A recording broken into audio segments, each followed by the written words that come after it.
baru sampai kantor.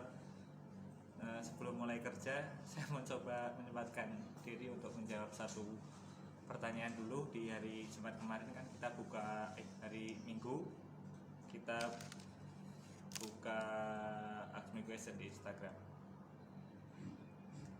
Pertanyaannya dari _ARM Mubarok. Tips pivot kalau dapat angker yang nggak bisa tenang.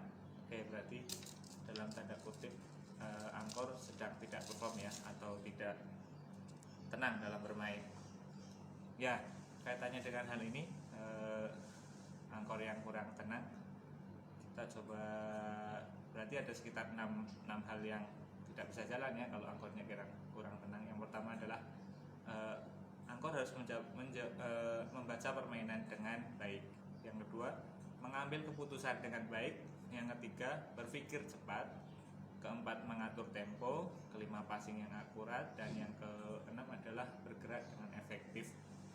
Itu kurang lebih 6 hal yang harus dimiliki anchor. Tapi ketika anchor sedang tidak perform atau sedang tidak tenang, maka keenam hal tersebut tidak bisa berjalan dengan baik, sehingga efeknya adalah tim juga tidak akan baik, karena di sini anchor bertugas dalam tanda kutip memimpin jalannya pertandingan, entah itu temponya, entah itu pergerakannya, passing-passingnya gitu.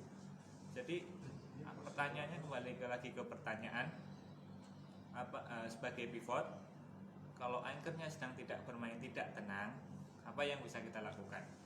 Saya mencoba menjawab ya, menurut saya seperti ini.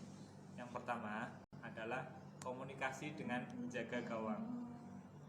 Katakanlah janjian set play. Sebagai contoh seperti ini, kita hitung ada 4 bola ya, berarti bola pertama kita janjian dulu dengan penjaga gawang dan pemain lain. Bola pertama langsung ke pivot gitu. Jadi prakteknya seperti ini. Ketika penjaga gawang menerima bola, itu adalah bola pertama, maka bola itu akan dilempar jauh ke pemain yang ada di depan. Dalam hal ini pivot atau flank yang bergerak maju. Kemudian ketika penjaga gawang dapat bola lagi, berarti itu bola kedua, berarti bolanya bebas, boleh passing ke pendek, boleh jauh. Kedua dan ketiga juga seperti ketiga dan keempat juga seperti itu, boleh passing pendek. Tapi kalau sudah sampai 4 berarti hitungannya kembali ke satu lagi, dan itu menjadi bola pertama, berarti bolanya harus dibuang jauh ke pemain yang ada di depan. Kenapa seperti itu? Karena tujuannya kan memang menghindari bola dipegang oleh angkor, karena angkor dalam kondisi tidak tenang. Kita mencoba membiarkan anchor kita untuk menenangkan terlebih dahulu dalam pertandingan. Itu yang pertama yang bisa kita lakukan sebagai pivot. Yang kedua adalah pergerakan yang efektif dan sederhana. Jadi kalau biasanya kita minta bola jauh-jauh di pojok dan banyak bergerak, ketika angkor kita tidak sedang tenang, maka beberapa pilihan yang bisa kita ambil sebagai pivot adalah kita meminta bolanya lebih turun lah, sampai setengah lapangan, agak di sisi kanan atau di kiri itu. Atau bisa juga kita menyederhanakan gerakan atau tidak terlalu banyak bergerak. Kalau kita sudah berada di sisi kanan atau berada di sisi kiri, sudah diam di situ, kita bergerak sedikit saja untuk mencari ruang. Jangan dari kanan pindah ke kiri. Tujuannya apa? Kita stay di satu titik supaya angkor melihat kita dengan jelas. Karena tidak tenang, maka kita harus membuat dia percaya diri. Salah satunya adalah kita diam di situ, angkor melihat dengan jelas, maka dia akan passing dengan yakin. Itu yang kedua. Berikutnya yang ketiga adalah tukar posisi. Ketika kita kan saat futsal ada 5 pemain.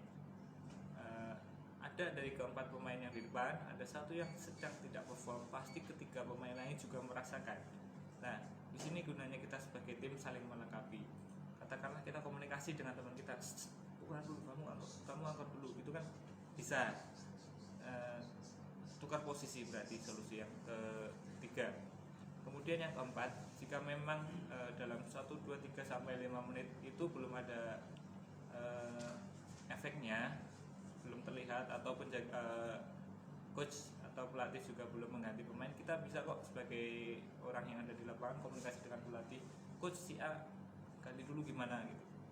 Insya Allah pelatih yang ada di luar lapangan juga melihat lebih detail gitu. Jadi ya ada 4, saya ulangi lagi. Yang pertama adalah janjian set play dengan menjaga gawang. Yang kedua gerakan sederhana dan tidak terlalu banyak berpindah tempat. Yang ketiga adalah tukar posisi, dan yang keempat yang terakhir adalah komunikasi dengan coach.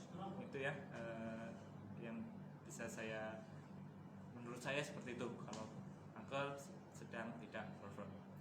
Itu video dari saya. Jangan lupa like, subscribe ya. Insya Allah YouTube kita tidak ada ampasnya, semuanya isinya daging semua nanti. Gitu ya. Assalamualaikum warahmatullahi wabarakatuh.